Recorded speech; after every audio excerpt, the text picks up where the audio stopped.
जय हिंद मेरे BPSC warriors. स्वागत है आप सभी का मेरे channel crack it the Kashyap way पे। और आपने देखना शुरू कर दिया है करंट अफेयर्स पंचायत का एपिसोड 2। जी हाँ, तो ये जो हमारा होने वाला है करंट अफेयर्स का लेक्चर 2 वीडियो है 72nd बीपीएससी प्रीलिम्स के लिए कंप्रिहेंसिव करंट अफेयर्स कोर्स। इसमें हम लोग कवर करने जा रहे हैं 10 से लेकर 21 जनवरी 2026 तक के सारे इंपॉर्टेंट करंट अफेयर्स को। इससे पहले जो हमारी वीडियो आई थी उसमें हमने 1 से लेकर 9 जनवरी 2026 तक के करंट अफेयर्स को कवर किया। तो अगर आपने वो वीडियो अभी तक नहीं देखा तो प्लीज़ आप लोग उस वीडियो को देख लेना, उसके बाद ही आपकी ये वीडियो दिखना। चलिए शुरू करते हैं। तो आज जैसा कि आपको पता है ये हमारा वीकली करंट अफेयर्स है जो कि बिल्कुल हमारा कोर फोकस क्या है 72nd बीपीएससी प्रीलिम्स। तो शुरू करते हैं हमारे पहले सेक्शन से जो कि है नेशनल करंट अफेयर्स। तो हम लोग देखेंगे नेशनल करंट अफेयर्स यानी कि 10 से लेकर 21 जनवरी तक में हमारे 72nd बीपीएससी के पर्सपेक्टिव से क्या क्या इंपॉर्टेंट न्यूज़ हैं उनको कवर करते हैं। तो हमारा पहला न्यूज़ है नमो बुक फेस्ट। तो ये जो नमो बुक फेस्ट है ना, ये कहाँ मनाया गया? ये न्यू दिल्ली में बनाया गया, ठीक है ना। नमो, देखो ये जो नमो है ना, किसके कहाँ से ये इन्फ्लुएंस हुआ? ये नरेंद्र मोदी के नाम से। आप देखे होगे ना पॉलिटिकल रैली वगैरह में नरेंद्र मोदी के नाम को हम लोग कई बार नमो करके लिख देते हैं वो लोग, है ना। तो इसी में क्या होता है ना, यहाँ पे जो लगभग 450 बुक्स वहाँ पे दिखाया गया जो कि नरेंद्र मोदी के लाइफ, लीडरशिप और विजन पे बेस्ड थी। 2 बुक का नाम आपको याद रखना है, एक जेनवी बनो और एक महात्मा। इन 2 बुक को वहाँ पे रिलीज किया गया। तो बिल्कुल सिंपली याद रखना, ये जो नमो बुक फेस्ट होता है ये कहाँ होता है? ये न्यू दिल्ली में होता है। किससे रिलेटेड है? नरेंद्र मोदी के लाइफ, लीडरशिप और विजन से रिलेटेड है। 2 बुक का नाम ये आपको याद रखना है, जेनवी बनो और महात्मा। इन 2 बुक का नाम आप याद रखोगे। चलते हैं हमारे अगले न्यूज़ पे। देखिए एक चीज़ आप यहाँ पे देख लेना, जो भी मैं न्यूज़ बता रहा हूँ ना उसकी जो हिंदी क्लिपिंग है वो मैंने यहाँ पे डाल दी है। तो वैसे तो मैं तो एक्सप्लेन तो हिंदी में ही कर रहा हूँ ना, तो आप ये सुन सकते हो। और जिनको ये टेक्स्ट भी हिंदी में पढ़ना है तो आप लोग उसे यहाँ से पढ़ सकते हो। चलते हैं हमारे अगले न्यूज़ पे। देखो नेशनल स्टार्टअप डे बहुत इंपॉर्टेंट बन जाता है ये, क्योंकि नेशनल स्टार्टअप जो पॉलिसी आई थी उसका 10 साल पूरा हो गया। और जो चीज़ों की ना 10 साल हो जाए, 50 साल हो जाए, ऐसे जब कुछ साल उसकी पूरी होती है तो कई बार उससे क्वेश्चन बन जाते हैं हमारे एग्जाम में। तो नेशनल स्टार्टअप डे जो है ये कब मनाया जाता है? ये 16 जनवरी को मनाया जाता है। कब? 16 जनवरी को मनाया जाता है। और इस साल जो है इसके 10 ईयर पूरे हो गए। कितना हो? 1 दशक इसका पूरा हो गया, याद रखना। तो नेशनल स्टार्टअप डे कब मनाते हैं? 16 जनवरी को। और इस साल जो इसके 10 साल पूरे हुए, यानी कि इसे 2016 में लॉन्च किया गया था। जो सबसे इंपॉर्टेंट बात है ना, जो आपके एग्जाम में जरूर देखने को मिलेगा, India has now emerged as world's 3rd largest startup ecosystem.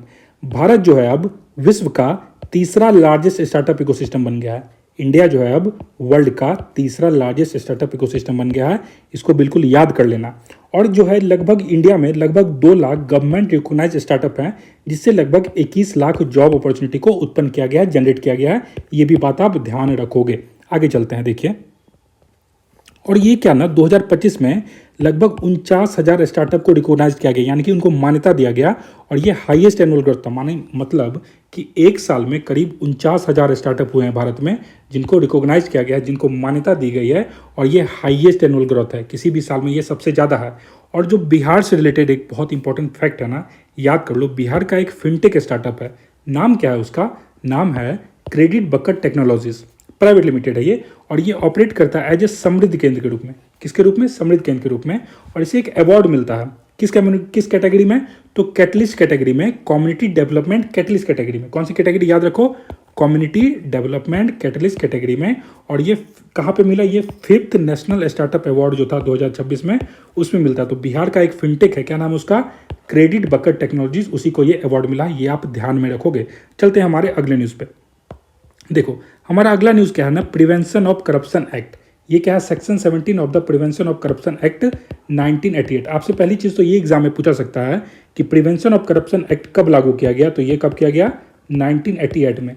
समझो ये क्या होता है। देखो प्रिवेंशन ऑफ करप्शन एक्ट जो है ना, एक इंडियन लॉ है जिसका मेन एम है गवर्नमेंट ऑफिसर यानी कि कोई भी पब्लिक सर्वेंट के बीच ब्राइबरी यानी जो रिश्वत या फिर पावर का मिसयूज करते हैं या इलीगल बेनिफिट्स को रोकना और पनिश करना। इस लॉ के अंदर रिश्वत मांगना, लेना या फिर देना तीनों क्राइम है, ठीक है ना। या तो रिश्वत वो मांग रहा हो या वो ले रहा हो या फिर आप दे रहे हो, ये तीनों के तीनों क्राइम है। जो पब्लिक सर्वेंट अपनी पोजीशन का गलत यूज करता है ना, उन पर स्ट्रिक्ट एक्शन होता है इसके अंदर। और लॉ ट्रांसपेरेंट ऑनेस्टी को प्रमोट करता है, ठीक है। तो इसीलिए आपको ये जो प्रोविजन ऑफ करप्शन एक्ट आपको समझ में आ गया कि ये क्यों लाया गया था। इससे न्यूज़ क्या है? देखो सुप्रीम कोर्ट ने एक वर्डिक्ट दिया है, स्प्लिट वर्डिक्ट है, मतलब अलग अलग वर्डिक्ट है। The constitutional validity of section 17A of the prevention of corruption act, यानी कि सेक्शन 17A जो उन्होंने बताया है प्रिवेंशन ऑफ करप्शन एक्ट का, वो क्या कहता है? तो ये प्रोविजन इंट्रोड्यूस किया गया था कब? ये याद रखना, जुलाई 2018 में। कब किया गया? जुलाई 2018 में। और इसमें वो बताता है कि it mandates prior sanction before initiating any inquiry against public servant. आप किसी भी पब्लिक सर्वेंट के ऊपर कोई भी इंक्वायरी करने से पहले आपको परमिशन लेनी होगी, जो भी उसकी जो अथॉरिटी है ना, कंप्लेटिंग अथॉरिटी, उससे आपको परमिशन लेनी होगी। यही ये लॉ कहता है। और इसको कब लाया गया था? इसको जुलाई 2018 में लाया गया था। तो याद रखना, आपको प्रायर सैंक्शन लेना पड़ेगा अगर आप किसी भी पब्लिक सर्वेंट के अगेंस्ट क्या करना चाहते हो, इंक्वायरी इनिशिएट करना चाहते हो, इंक्वायरी को शुरू करना चाहते हो। तो बहुत इंपॉर्टेंट न्यूज़ है, इसको ध्यान में रखोगे आप लोग। चलते हैं हमारे अगले न्यूज़ पे। अगला न्यूज़ क्या हमारा, जो यूनियन मिनिस्टर हैं साइंस एंड टेक्नोलॉजी और अर्थ के, नाम याद रखो, जितेंद्र सिंह।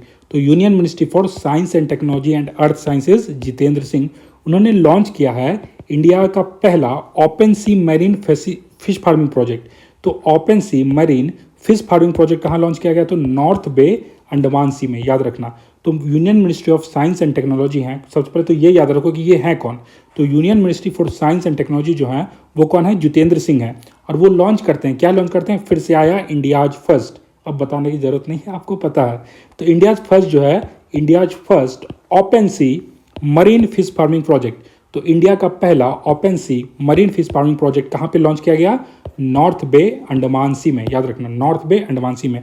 अगला न्यूज है, prime minister Narendra Modi inaugurate करते हैं इंडिया का पहला sleeper Vande Bharat express train. तो इंडिया का पहला स्लीपर वंदे भारत ट्रेन जो है ना, बहुत सारी डिले आपने देखी होगी इसकी। ये कहाँ से कहाँ तक? ये कलकत्ता से गुवाहाटी, हावड़ा से गुवाहाटी मेनली कह लो। तो हावड़ा से गुवाहाटी, कलकत्ता से गुवाहाटी रूट में इसको क्या किया गया है?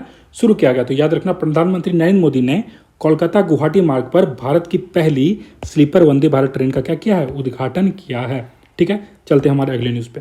देखो, अब हमारा कौन सा सेक्शन आ गया? इंटरनेशनल करंट अफेयर्स आ गया। तो हम लोग देखेंगे अंतर्राष्ट्रीय करंट अफेयर्स में क्या क्या इंपॉर्टेंट चीज़ हुई है 10 से लेकर 21 जनवरी तक में। चलिए देखते हैं पहला न्यूज़। पहला न्यूज़ हमारा है प्रेसिडेंट इलेक्शन इन युगांडा। इससे पहले जो हमने कवर किया था ना 1 से 9 जनवरी तक में, वहाँ पे भी हम लोगों ने देखा था कहीं किसी प्रेसिडेंट के बारे में ना। तो आप बताना जो किस देश के प्रेसिडेंट, गिनिया के प्रेसिडेंट कौन बने हैं, आप कमेंट करोगे। मैं उम्मीद करूंगा कि आप लोग पक्का कमेंट करोगे कि गिनिया के प्रेसिडेंट कौन बने। ये मैंने कवर किया था 1 से 9 जनवरी वाले करंट अफेयर्स में। तो आप प्लीज़ कमेंट करना गिनिया के प्रेसिडेंट कौन बने। आइए देखते हैं युगांडा के बारे में। तो प्रेसिडेंशियल इलेक्शन हुआ युगांडा में। तो युगांडा के जो राष्ट्रपति है ना, क्या नाम इनका? Yoweri Museveni. देखो, योवेरी मुसेवेनी ने 2026 के चुनावों में 71.65% वोट के साथ लगातार 7वीं बार जीत हासिल की है। देखो, तो युगांडा के प्रेसिडेंट कौन बन गए हैं? Yoweri Museveni. ठीक है ना। और ये 2026 चुनाव के बाद 71.65% वोटों के साथ ये इनका 7th टर्म है, 7वीं बार ये जीत गए हैं। ही डिफीटेड हिज मेन चैलेंजर, किसको हराते हैं? बॉबी वाइन को हराते हैं। किसको? बॉबी वाइन को हराते हैं, जिनका रियल नाम क्या है? क्यागुल्यानी शेंटामू। आपको ये सब नहीं याद रखना कि रियल नाम क्या है, आपको मेनली ये रखना है कि युगांडा के नए प्रेसिडेंट कौन बन गए? योवेरी मुसेवेनी बन गए हैं। ये इनका 7th टर्म है और इन्होंने कितना वोट मिला? तो इनको 71.65% वोट इनको मिला है। ये याद रखना, प्रेसिडेंशियल इलेक्शन हुआ था युगांडा में। और आपको गिनिया वाला कमेंट करके बताना है। अब चलते हैं आगे। देखो,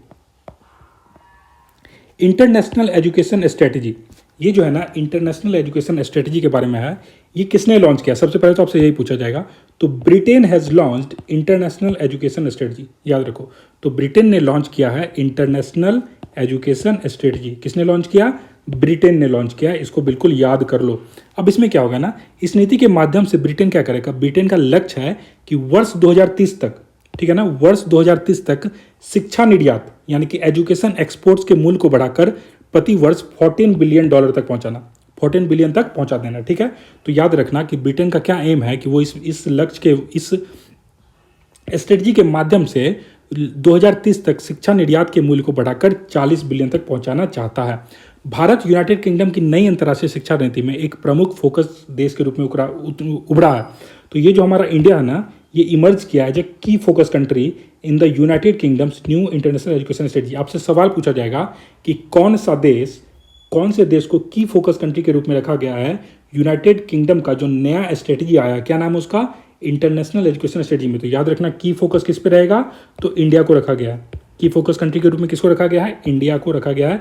किसमें? इंटरनेशनल एजुकेशन स्ट्रेटजी में, जो किसकी है? यूके की है, ब्रिटेन की है। याद रहेगा ये न्यूज़। चलते हैं हमारे अगले न्यूज़ पे। देखो ये बहुत इंपॉर्टेंट न्यूज़ है ना, रोहिंग्या जेनोसाइड केस का, जिसके बारे में अभी हाल ही में हियरिंग हुई है। ऐसे न्यूज़ को आपको कवर करना है, ठीक है ना। बिल्कुल आप वो छोटे मोटे न्यूज़ पढ़ रहे हो वन लाइनर वाले, ऐसे एग्जाम्स में अब आते नहीं है ना। बिल्कुल टेक्निकल सवाल आते हैं, स्टेटमेंट बेस्ड आते हैं। तो अगर आप इस तरह के न्यूज़ पढ़ोगे ना तो आप बहुत आगे निकल जाओगे अपने 72nd बीपीएससी प्रीलिम्स में, ठीक है। चलिए शुरू करते हैं हम लोग, और ये मेंस में भी आपको बहुत हेल्प करेगा, है ना। देखते बारे में तो क्या हुआ ना, आईसीजी की हियरिंग हुई है रोहिंग्या जेनोसाइड के बारे में।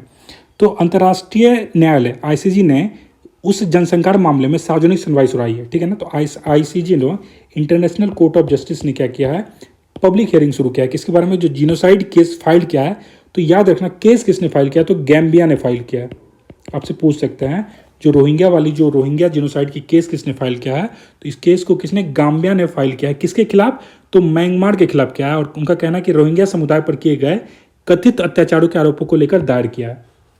गैम्बिया वालों का कहना है कि म्यांमार में रोहिंग्या पे काफ़ी अत्याचार किया गया, इसी के लिए उन्होंने इंटरनेशनल कोर्ट ऑफ जस्टिस में केस दायर किया है। तो यहीं से आपको याद रखना पड़ेगा, केस कहाँ दायर हुआ? इंटरनेशनल कोर्ट ऑफ जस्टिस में। किसने किया? गैम्बिया ने किया। किसने? गैम्बिया ने। किस पर किया? म्यांमार पे। किस पे? म्यांमार पे किया है। इस मामले में 2017 में म्यांमार की जो सेना ने द्वारा उत्तरी रखाइन राज्य में चला गया, नॉर्दर्न रखाइन स्टेट, देखो यहाँ पे नॉर्दर्न रखाइन स्टेट में चला गया अभियान से जुड़ा, जिसके कारण 7 लाख से अधिक रोहिंग्या को पलायन कर बांग्लादेश में शरण लेनी पड़ी। और कुछ लोग तो इंडिया में भी आए थे, है ना। तो याद रखना, इससे क्या होता है ना, म्यांमार में जो 2017 में मिलिट्री क्रैकडाउन हुआ था ना, किस स्टेट में? तो नॉर्दर्न रखाइन स्टेट में, जिससे लगभग 7 लाख रोहिंग्या को छोड़ के भागना पड़ा था। क्या? छोड़ के भागना पड़ा कहाँ? बांग्लादेश। म्यांमार से वो लोग कहाँ चले गए थे? बांग्लादेश चले गए थे। नवंबर 2019 में गैम्बिया ने यह मामला अंतर्राष्ट्रीय न्यायालय के समक्ष प्रस्तुत किया था, जिसमें उसने म्यांमार पर जनसंहार यानी कि जीनोसाइड कन्वेंशन का उल्लंघन करने का आरोप लगाया। तो गैम्बिया ने म्यांमार पर किस चीज़ का लगाया आरोप? तो जीनोसाइड कन्वेंशन का आरोप लगाया है। इसे ध्यान में रखिएगा, ठीक है। तो इस स्लाइड से इतनी चीज़ें क्लियर हो गई। ये मेनली जो आपको याद रखना है, किसने लगाया है? गैम्बिया ने। किस पे? म्यांमार में। म्यांमार में क्या हुआ था? रोहिंग्या पे काफ़ी ज़्यादा अत्याचार हुआ, जिससे 7 लाख रोहिंग्या कहाँ आ गए थे? वो बांग्लादेश आ गए थे, ठीक है ना। कहाँ पे ये मामला चल रहा है? इंटरनेशनल कोर्ट ऑफ जस्टिस में चल रहा है। अब देखो आगे यहाँ पे देखते हैं about the genocide convention and ICG. अब हम लोग जानेंगे जनसंहार संधि और अंतर्राष्ट्रीय न्यायालय के बारे में। देखो जनसंहार की रोकथाम और दंड संबंधी 1948 की जो संधि है ना, उसमें संयुक्त राष्ट्र महासभा द्वारा अपनाई गई पहली मानवाधिकार संधि है। समझना इसको, जो 1948 में convention on the prevention and punishment of crime of the genocide, ये पहली ह्यूमन राइट ट्रीटी है। किसने अडॉप्ट किया है? तो यूएनजीए ने, यूनाइटेड नेशन जनरल असेंबली ने इसे अडॉप्ट किया। ये क्या है? फर्स्ट ह्यूमन राइट्स ट्रीटी है। ये पहली ह्यूमन राइट ट्रीटी है। कब होती है? 1948 में। टोटल 150 कंट्रीज हैं इसमें, जिसमें से इंडिया भी है, इसका मेंबर है, जिसमें इंडिया भी इसको रेटिफाई किया था। कितने मेंबर हैं? तो 153 कंट्रीज हैं। इंटरनेशनल कोर्ट ऑफ जस्टिस जो है, ये प्रिंसिपल जुडिशियल ऑर्गन है यूनाइटेड नेशन का। तो याद रखना, ये जो आईसीजे है ना, ये किसका है? तो ये जुडिशियल ऑर्गन है। किसका? तो यूनाइटेड नेशन का। किसका? यूनाइटेड नेशन का ये प्रिंसिपल जुडिशियल ऑर्गन है। इसे एस्टेब्लिश कब किया गया था? 1945 में, बेस्ड ऑन द, और ये कहाँ पे? तो इसको हैग नीदरलैंड में। ये कहाँ पे? हैग नीदरलैंड में, ठीक है। तो याद रखना, ये जो इंटरनेशनल कोर्ट ऑफ जस्टिस है, ये किसका जुडिशियल ऑर्गन है?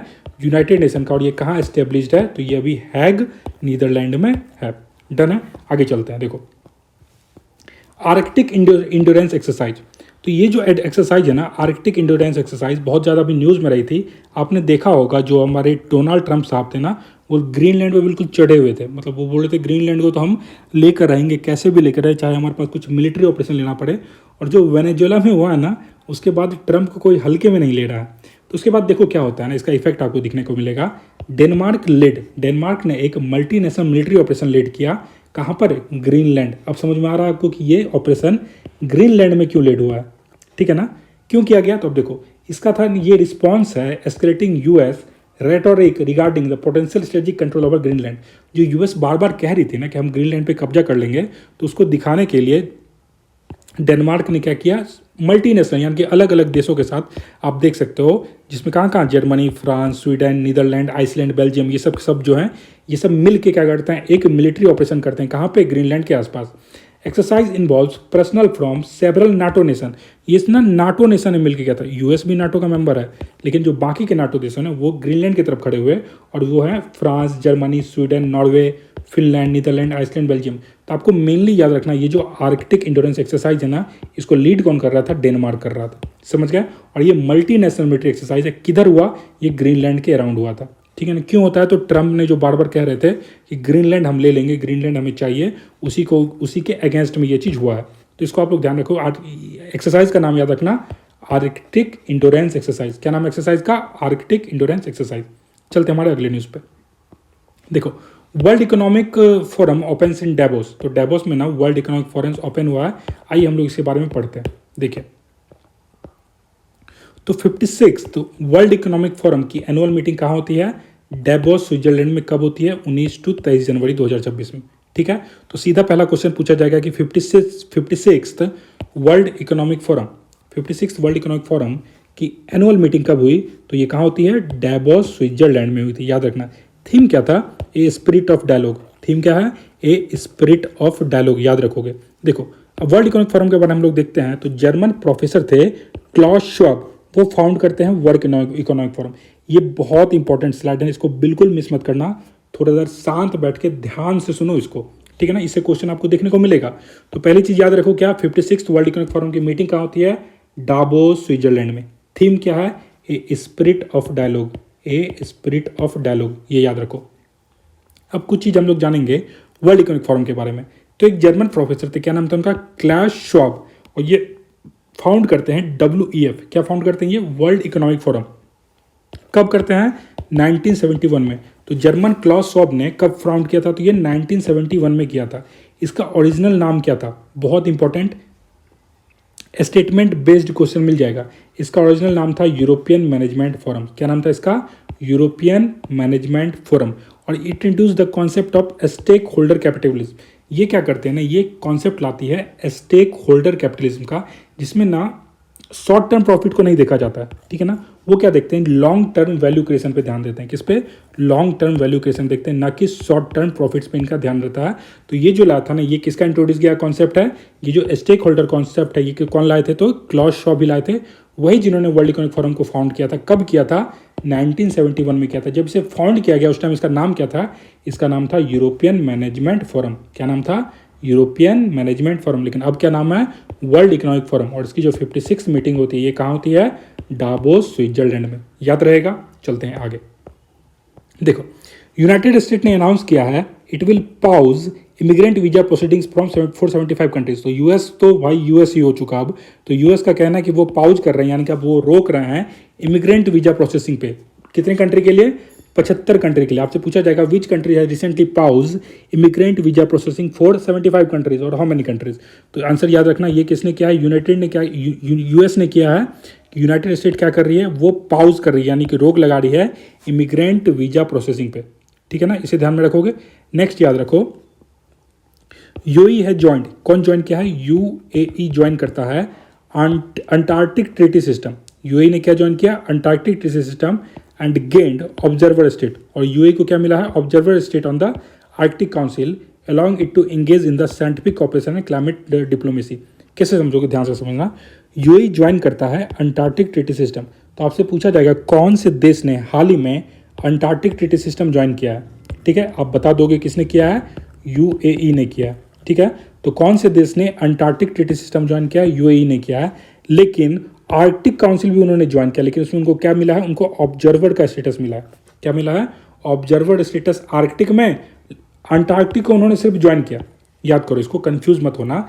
यूएई क्या ज्वाइन करती है? UAE Antarctic treaty system join करती है, लेकिन अब UAE as a observer state join कर रही है। किसमें रहेगी? आर्कटिक काउंसिल में रहेगी। तो ये भी याद रखो। आर्कटिक में क्या है? आर्कटिक में यूएई एज अ ऑब्जर्वर रहेगी, और अंटार्कटिक ट्रीटी को उसने तो ज्वाइन कर लिया है। कंफ्यूज नहीं होना, बिल्कुल ध्यान से। चलते हमारे अगले सेक्शन पे। तो हमारा अगला सेक्शन है इंडिया एंड द वर्ल्ड।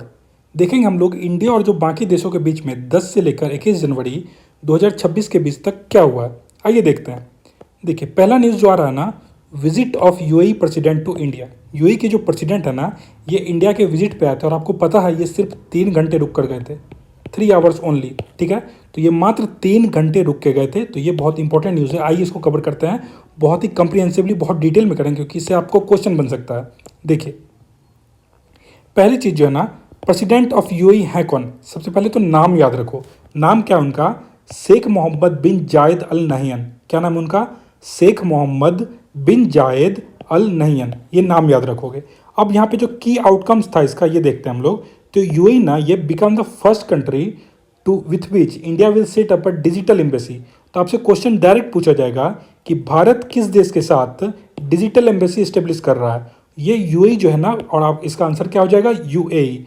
तो यूएई ऐसा पहला देश बन गया है जिसके साथ इंडिया एक डिजिटल एम्बेसी को एस्टेब्लिश कर रहा है। याद रखो ये कीवर्ड, डिजिटल एम्बेसी किसके साथ? तो यूएई के साथ। कौन एस्टेब्लिश कर रहा है? इंडिया कर रहा है। नेक्स्ट पॉइंट याद रखो, इंडिया और यूएई ने एग्री किया है establish a house of India in Abu Dhabi. तो इंडिया और यूएई मिलकर क्या बनाएंगे?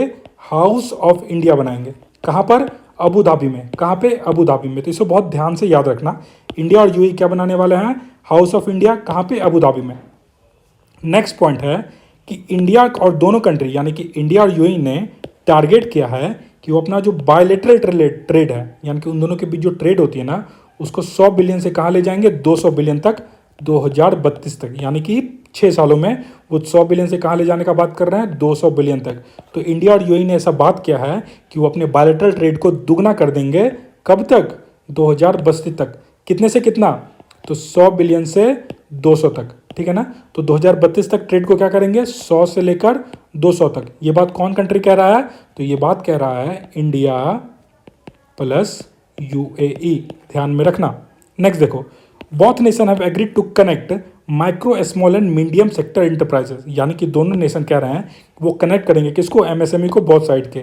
जैसे बहुत सारे इनिशिएटिव जैसे हो गए Bharat mart initiative, virtual trade corridor हो गया, भारत अफ्रीका सेतु, इन सब इनिशिएटिव के जरिए। एक और इंपॉर्टेंट पॉइंट है ना, India signed a 3 billion deal to buy liquefied natural gas from UAE, making it UAE top customer of LNG. तो लिक्विफाइड नेचुरल गैस का जो यूएई का टॉप कस्टमर बन गया है, ये कौन बन गया है? इंडिया बन गया है। और इंडिया ने साइन किया है 3 बिलियन की डील, किसके साथ?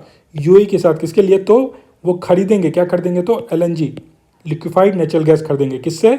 यूएई से। इसे बहुत ध्यान में रखना, बहुत इंपॉर्टेंट पॉइंट है ये। तो इंडिया ने किसके साथ 3 बिलियन की डील करी है? क्या खरीदने के लिए? तो लिक्विफाइड नेचुरल गैस, एलएनजी खरीदने के लिए। तो यूएई के साथ किया है, और ये इंडिया जो है यूएई का टॉप कस्टमर बन गया एलएनजी का। एक और चीज़, दोनों कंट्री ने एग्री किया है कि वो एस्टेब्लिश करेंगे super computing cluster in India. यानी कि दोनों कंट्रीज मिलकर एस्टेब्लिश करने वाली है सुपर कंप्यूटिंग क्लस्टर इन इंडिया। तो इसे ध्यान में रखना, ये स्लाइड बहुत इंपॉर्टेंट है, इससे आपको कई बार क्वेश्चन देखने को मिल जाएगा आने वाले एग्जाम्स में। आगे देखते हैं। देखिए, एडिशनल इन्फॉर्मेशन क्या है?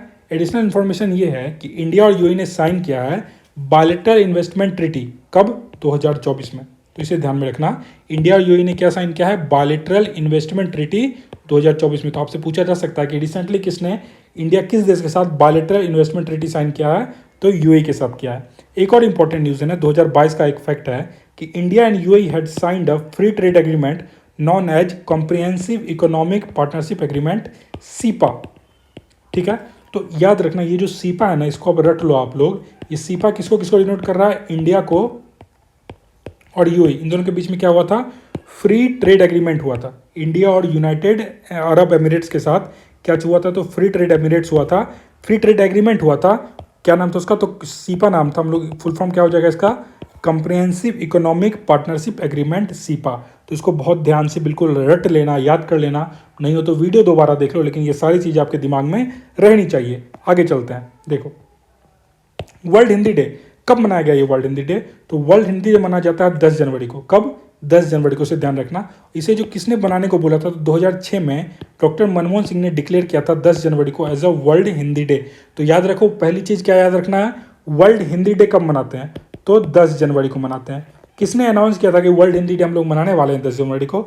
ये अनाउंस करने वाले मनमोहन सिंह थे, और 2006 में उन्होंने अनाउंस किया था। और वर्ल्ड हिंदी कॉन्फ्रेंस जो है ये नागपुर में हुआ था। कब? 10 जनवरी 1975 को। वर्ल्ड हिंदी कॉन्फ्रेंस नागपुर में कब हुआ था? 10 जनवरी 1975 को। तो ये बहुत ध्यान से रखना, याद रखना कि वर्ल्ड हिंदी डे कब बनता है? 10 जनवरी को। और जो वर्ल्ड हिंदी कॉन्फ्रेंस था ये कहाँ हुआ था? नागपुर में 10 जनवरी 1975 को। तो ये बहुत इंपॉर्टेंट न्यूज़ है, याद रखना। आगे चलते हैं। देखो अब ये सक्सगाम वैली जो है ना, ये बहुत इंपॉर्टेंट है और ये बहुत ज़्यादा न्यूज़ में है। आप यहाँ पे मैप पे देख सकते हो, ये क्या है, ये पाक ऑक्युपाइड कश्मीर है, जिसको हम लोग क्या कहते हैं, POK कहते हैं, है ना। गिलगिट, मुरादाबाद, इस्लामाबाद, ये जो पाकिस्तान वाला जो एरिया ना, गिलगिट वाला एरिया, ये क्या है, पाक ऑक्युपाइड कश्मीर है। और इधर क्या है, एरिया हिल्ड बाय चाइना, जिसको अक्साई चीन कहते हैं हम लोग, ठीक है। तो ये जो एरिया, ये क्या है, चाइना के अंदर में है। और यहाँ पे आता है एक सक्सगाम वैली, और ये area ceded by Pakistan to China. ये एरिया पहले पाकिस्तान इस पर ऑक्युपाई की हुई थी, अब इसने क्या किया, इस एरिया को चाइना को दे दिया। किसको दे दिया है, चाइना, जिस पे अब चाइना का क्लेम है। चाइना बोलती है ये हमारा, लेकिन ये मेनली किसका, इंडिया का है, जो पाकिस्तान के पास थी ऑक्युपाइड कश्मीर में, लेकिन पाकिस्तान वो क्या करती है, अब किसको दे दी, चाइना को। तो ये जो सक्सगाम वैली है ना, बहुत ज़्यादा न्यूज़ में है ना, इससे आपको क्वेश्चन देखने को मिल सकता है। तो आइए देखते हैं। देखो, चाइना कंस्ट्रक्ट कर रहा है road and infrastructure in the Shaksgam valley. Shaksgam valley में चाइना फिर से कंस्ट्रक्शन का काम कर रहा है, और अदर पार्ट्स ऑफ POJ के, पाक ऑक्युपाइड जम्मू कश्मीर में कर रहा है। और ये किसका पार्ट है, तो ये चाइना पाकिस्तान इकोनॉमिक कॉरिडोर जो है ना, CPEC जिसको बोलते हैं, ठीक है। तो CPEC जो है ना, चाइना पाकिस्तान इकोनॉमिक कॉरिडोर के अंदर चाइना फिर से सक्सगाम वैली में क्या कर रहा है, कंस्ट्रक्शन का काम कर रहा है। सक्सगाम वैली ना ट्रांस कोराकोरम ट्रैक्ट में है, ठीक है ना। और ये पार्ट है हुंजा गिलगित रीजन का, किसका, हुंजा गिलगित रीजन का, जिसको ऑक्युपाई किया हुआ है किसने, पाकिस्तान में। और ये नॉर्थ में है सियाचिन ग्लेशियर के, किधर, तो सियाचिन ग्लेशियर जो है ना, उसके नॉर्थ में ये लाई करती है, कौन सी, Shaksgam valley. Pakistan control the area, Pakistan इस एरिया पे कंट्रोल करता था, and it's until it's is the Shaksgam valley to China. मैंने आपको बताया ना, पाकिस्तान इस पे कंट्रोल कर रहा था, क्योंकि वो पाक ऑक्युपाइड जम्मू कश्मीर में आ गया था। लेकिन पाक क्या करता है, उसको वो चाइना को देता है। और अंडर कौन से एग्रीमेंट से, तो Sino Pakistani frontier agreement of 1963। तो एग्रीमेंट का ध्यान याद रखो, किस एग्रीमेंट के थ्रू पाकिस्तान चाइना को सक्सगाम वैली दे देता है। तो एग्रीमेंट का नाम था Sino Pakistan frontier agreement of 1963, frontier agreement of 1963। इसको ध्यान में रखना। आगे चलते हैं। अब देखो, ये न्यूज़ है, union minister for electronics and information Ashwini Vaishnaw ने पार्टिसिपेट किया है G7 critical minerals ministerial meeting में। और ये कहाँ पे हो रहा था, तो ये वाशिंगटन DC में हुआ था। तो union ministry for electronics and information technology के जो हैं अश्विनी वैष्णव, ये पार्टिसिपेट करते हैं G7 क्रिटिकल मिनिस्ट्रियल मीटिंग में, जो कहाँ होती है, ये वाशिंगटन DC US में हुआ था। तो सिंपल फैक्ट है, याद रखना, ये जो मीटिंग के मिनिस्टर है कौन, अश्विनी वैष्णव, ये पार्टिसिपेट करते हैं G7 क्रिटिकल मिनिस्ट्रियल मीटिंग। कहाँ होता है, वाशिंगटन DC में। तो आपसे दो तरह से क्वेश्चन पूछा जाएगा, इंडिया की तरफ से कौन पार्टिसिपेट किए, अश्विनी वैष्णव, और ये G7 क्रिटिकल मिनिस्टर मीटिंग कहाँ हुई, वाशिंगटन DC US में हुई। डन है। आगे देखो, 16th ASEAN defence minister meeting, 16वीं आसियान की डिफेंस मिनिस्टर मीटिंग होती है, plus expert working group meeting. दो तरह की मीटिंग है, एक तो 16th ASEAN defence ministers meeting है, और एक्सपर्ट वर्किंग ग्रुप मीटिंग जो है किस चीज़ पे, तो काउंटर टेररिज्म पे। इसको को चेयर करता है इंडिया और मलेशिया। ये होता कहाँ है, न्यू दिल्ली में। तो बहुत इंपॉर्टेंट न्यूज़ है ना, इसे ध्यान में रखोगे। जो 16th ASEAN defence minister meeting होती है, और साथ ही साथ कौन सी मीटिंग थी, एक्सपर्ट वर्किंग ग्रुप की मीटिंग थी। किस चीज़ के लिए, तो टेररिज्म को काउंटर करने के लिए। तो इसको को चेयर कौन करता है, इंडिया प्लस मलेशिया। तो आपसे पूछ दिया जाएगा कि किन दो कंट्री ने को चेयर किया था आसियान डिफेंस मिनिस्टर मीटिंग और एक्सपर्ट वर्किंग ग्रुप मीटिंग। तो याद रखना किसने किया था, इंडिया प्लस मालदीव्स, ठीक है ना, sorry Malaysia, India plus Malaysia, ध्यान में रखना। और ये कहाँ हुआ था, तो न्यू दिल्ली में हुआ था। कहाँ हुआ था, न्यू दिल्ली में, इंडिया एंड मलेशिया। नेक्स्ट देखो, 3rd India Kenya defence exhibition and seminar was held in. तो तीसरा इंडिया केनिया का डिफेंस एग्जीबिशन और सेमिनार ये कहाँ होता है, तो ये नायरोबी में होता है। कहाँ पे होता है, नायरोबी में। तो इसे ध्यान में रखोगे, तीसरा India Kenya defence exhibition and seminar ये कहाँ पे हुआ, ये नायरोबी में। ये जो बिल्कुल वन लाइनर फैक्ट है ना, बहुत ही ज़्यादा इंपॉर्टेंट होते हैं, तभी मैं उसे वन लाइनर फॉर्मेट में लाता हूँ, ठीक है। तो ये आप बिल्कुल नहीं भूल सकते हो, याद रखना। ये जो मीटिंग हुई G7 क्रिटिकल मिनरल, कितना ज़्यादा क्रिटिकल मिनरल न्यूज़ में रहता है। तो पूछा जाएगा आपसे G7 क्रिटिकल मिनरल से मीटिंग कहाँ हुई थी, तो बताना वाशिंगटन DC में हुई थी, अश्विनी वैष्णव जी गए थे। 16th ASEAN ADMM plus expert working group meet कहाँ हुई थी, तो ये हुई थी न्यू दिल्ली में। और कौन इसको को चेयर कर रहा था, इंडिया और मलेशिया कर रहा था। और जो 3rd India Kenya defence exhibition है, ये कहाँ पे होता है, ये नायरोबी में होता है, ठीक है। चलते हैं आगे हमारे न्यूज़ पे। देखो अब क्या है, कॉन्फ्रेंसेज एंड समिट को देखेंगे हम लोग 10 से 21 जनवरी के बीच में जितनी भी कॉन्फ्रेंसेज हुई है एंड समिट हुई है, आइए उसको डिटेल में देखते हैं। देखो 28th Commonwealth conference of speaker held in new Delhi. तो 28th कॉमनवेल्थ कॉन्फ्रेंस होता है स्पीकर का, ये कहाँ पे होता है? न्यू दिल्ली में होता है। इसको हम लोग ध्यान से इस न्यूज़ को अभी कवर करेंगे बहुत डिटेल में। देखो, तो 28th conference of speaker and presiding officers of the Commonwealth, CSPOC कहते हैं इसको। क्या कहते हैं? CSPOC। तो इस जो 28th कॉन्फ्रेंस था ये कहाँ पे होता है? ये होस्ट किया था इंडिया ने। किसने होस्ट किया? इंडिया ने। हुआ कहाँ? न्यू दिल्ली में। हुआ कहाँ? न्यू दिल्ली में, जनवरी 14 से 16 के बीच में। तो याद रखना, 28th conference of speaker and presiding officer of the Commonwealth CSPOC held in India in new Delhi. Host भी कौन है? इंडिया है। Conference was inaugurated by Narendra Modi. Conference को इनोग्रेट कौन करते हैं? नरेंद्र मोदी। कहाँ पे? संविधान सदन में, ठीक है ना, पार्लियामेंट हाउस कॉम्प्लेक्स में। करंट चेयर कौन है इसके? तो याद रखना, इससे जो करंट चेयर है कौन है? Conference of speaker and presiding officer के इज ओम बिरला। कौन है? ओम बिरला का नाम याद रखो।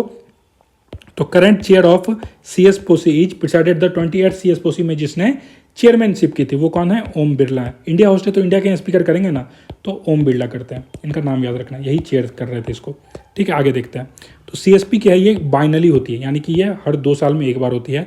इंडिया इसे 4 बार होस्ट कर चुका है। कितनी बार? 4 बार। कब कब? एक बार 1970-71 में, फिर 86 में, याद रखना, फिर 2010 में और फिर 2026 में, ठीक है।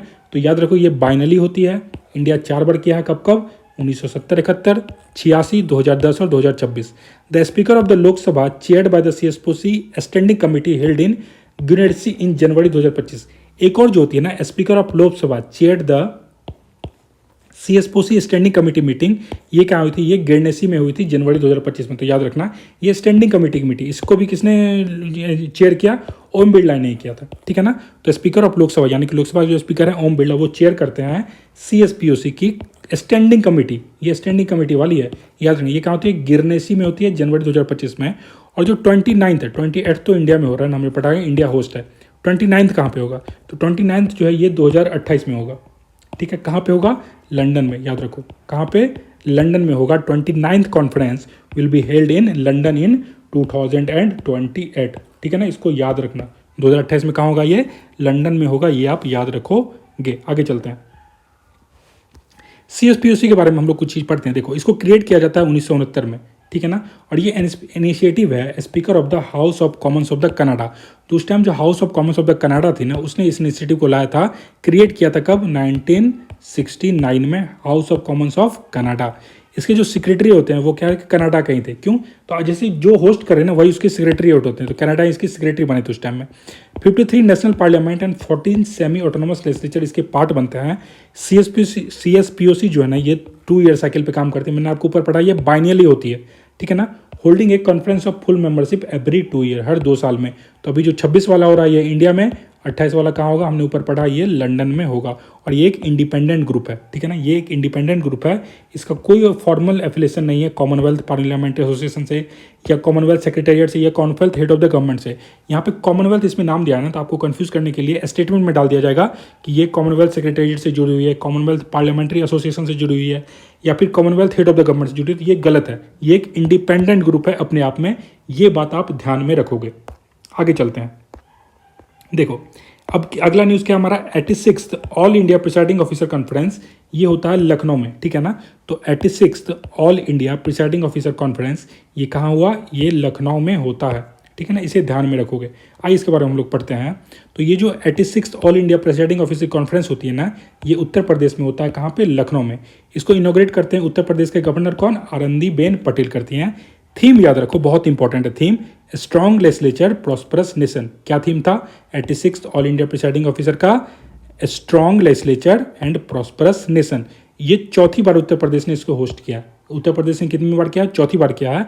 और जो 85th था ना ऑल इंडिया प्रिसाइडिंग ऑफिसर, ये कहाँ पे हुआ था? ये पिछले ही साल तो पटना में हुआ था, जनवरी 2025 में।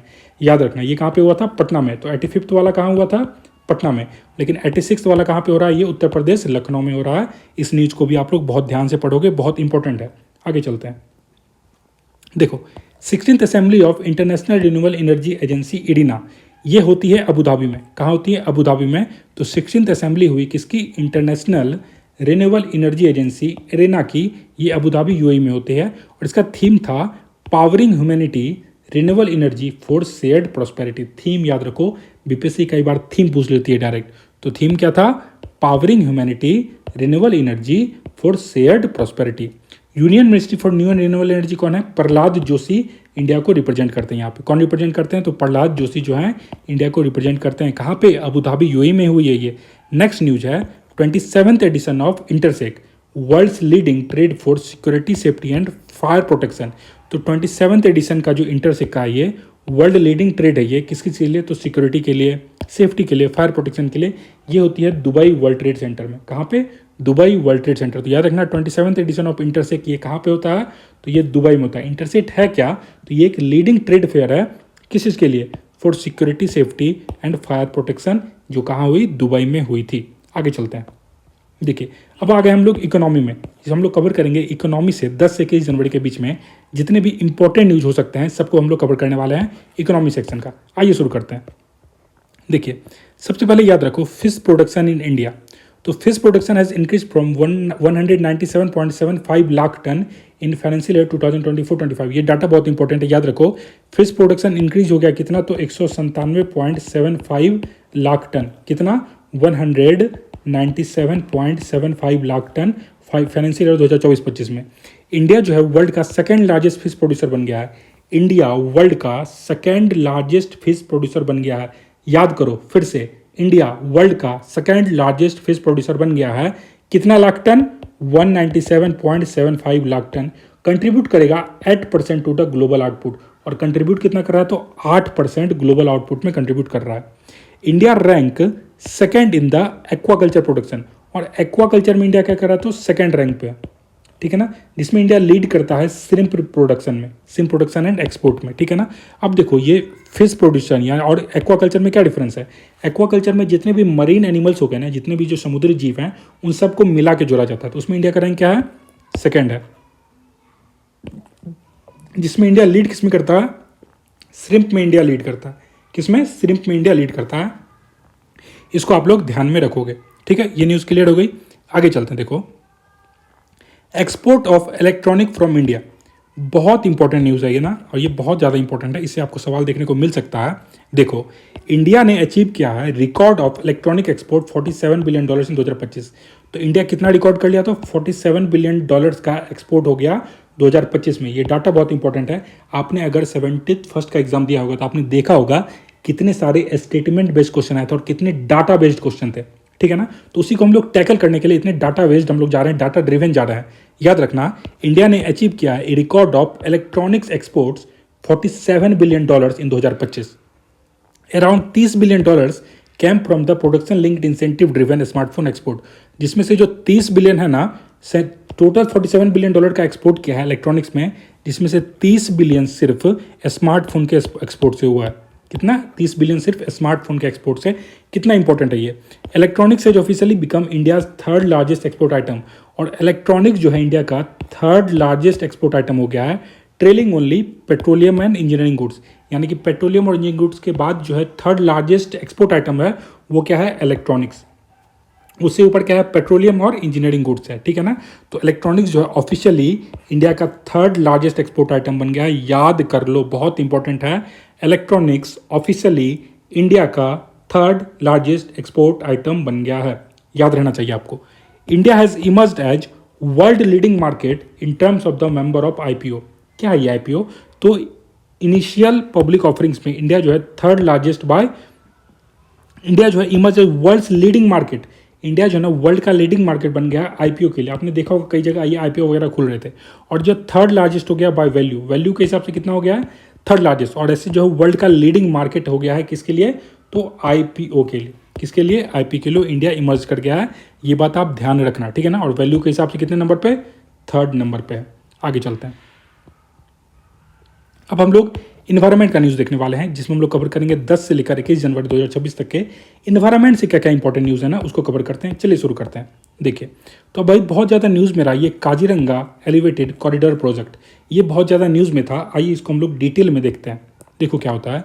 ये जो काजीरंगा एलिवेटेड कॉरिडोर प्रोजेक्ट है ना, प्राइम मिनिस्टर नरेंद्र मोदी ने अभी भूमि पूजन किया इसका, काजीरंगा एलिवेटेड कॉरिडोर प्रोजेक्ट का। कितने करोड़ का? ये 6950 यानी कि 6950 6950 करोड़ का। ये कलिबर असम में, कहाँ पे? कलियाबोर असम में इसका भूमि पूजन किया। तो याद रखना ये जो काजीरंगा एलिवेटेड कॉरिडोर प्रोजेक्ट है ना, कहाँ पे, कलियाबोर असम में किया है। किसने? नरेंद्र मोदी ने इसका भूमि पूजन किया है। और कब? RS 6,950 करोड़ का ये प्रोजेक्ट है। इसमें 4 लेन बनेंगे 86 किलोमीटर लॉन्ग के, ठीक है ना। ये इन्वायरमेंटल फ्रेंडली होगा। और एक NH जो है उसमें क्या करेगा, इसको पास थ्रू होगा। किस NH से? NH 715। ये सब आपको नहीं याद रखना। आपको क्या याद रखना? आपको मेन कॉरिडोर की आप लेंथ याद रखो। ये 35 kilometre of elevated wild life corridor होगा जो पास करेगा काजीरंगा नेशनल पार्क से। तो ये आपको ये बहुत इंपॉर्टेंट है। 35 किलोमीटर का ये होगा क्योंकि कॉरिडोर है ना। तो काजीरंगा एलिवेटेड कॉरिडोर प्रोजेक्ट कितना? 35 किलोमीटर को ये पास करेगा काजीरंगा नेशनल पार्क से। नेक्स्ट याद रखो, ये जो काजीरंगा नेशनल पार्क है ना, ये यूनेस्को का क्या है? वर्ल्ड हेरिटेज साइट है, ठीक है ना। रिनाउंड है ये किस के लिए? 2/3 of world's 1 horn rhinoceros population यहाँ पे मिलता है। तो 2/3 जो वर्ल्ड के वन हॉर्न राइनो है ना, एक सिंग वाले राइनो है, वो आपको काजीरंगा में मिल जाएंगे। ये क्या है? यूनेस्को वर्ल्ड हेरिटेज साइट है। तो याद रखना ये जो काजीरंगा एलिवेटेड कॉरिडोर प्रोजेक्ट है, ये कहाँ पे? कलियाबोर असम में 6950 करोड़ का ये प्रोजेक्ट है। नरेंद्र मोदी ने हाल ही में इसका भूमि पूजन किया है। अब कुछ इंपॉर्टेंट न्यूज़ है ना।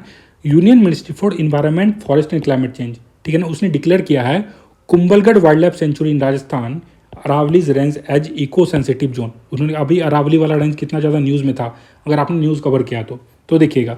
तो union ministry of environment, forest and climate change ने उन्होंने डिक्लेयर किया है कुंभलगढ़ वाइल्ड लाइफ सेंचुरी। सबसे पहले तो आपसे पूछ लिया जाएगा ये कुंभलगढ़ वाइल्ड लाइफ सेंचुरी है कहाँ? तो ये राजस्थान में, ठीक है ना। और इसको क्या किया गया? तो इसको रेंज को क्या किया गया? इको सेंसिटिव जोन बताया गया। क्या बताया गया? Eco sensitive zone. तो इसे आप लोग ध्यान में रखना। नेक्स्ट है, इंडिया ने लॉन्च किया है सेकेंड रेंज वाइड डॉल्फिन सर्वे अंडर प्रोजेक्ट डॉल्फिन। कहाँ से? बिजनौर यूपी से, बिजनौर उत्तर प्रदेश से। तो इंडिया ने लॉन्च किया है सेकेंड रेंज वाइड डॉल्फिन सर्वे, यानी कि डॉल्फिन का ना सर्वे होगा। कहाँ से? तो बिजनौर उत्तर प्रदेश से।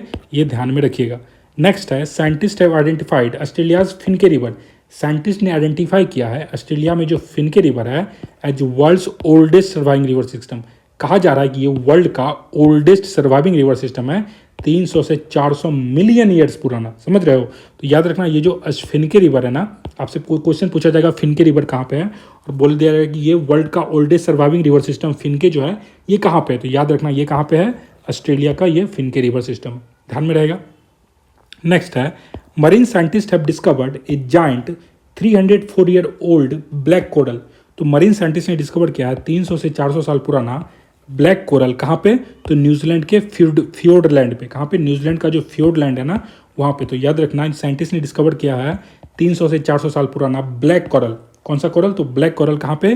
न्यूजीलैंड के फ्योर्डलैंड पे, ठीक है ना। इतनी सारी न्यूज़ आप ध्यान में रखोगे। अब हम लोग चलते हैं आगे। देखिए, तो आज के इस लेक्चर में इतना ही। अगर आपको ये वीडियो पसंद आया ना तो प्लीज़ कमेंट करके बताना कि ये आपको सीरीज कैसा लग रहा है, हमारा करंट अफेयर्स का लेक्चर कैसा लग रहा है, ये कंटेंट आपको कैसा लग रहा है, ठीक है। तो प्लीज़ कमेंट जरूर करना ये वीडियो आपको कैसा लगा। और अगर आपको ये वीडियो पसंद आया तो ये सब्सक्राइब कर देना हमारे चैनल को, और अपने दोस्तों के साथ भी शेयर करो ताकि और भी ज़्यादा हमारे साथ बच्चे जुड़े और सभी इस वीडियो को देख पाए, ठीक है ना। तो ये वीडियो आपको कैसा लग रहा है प्लीज़ कमेंट करके बताना। जल्दी हमारी इसकी अगली पार्ट आने वाली है। Thank you so much.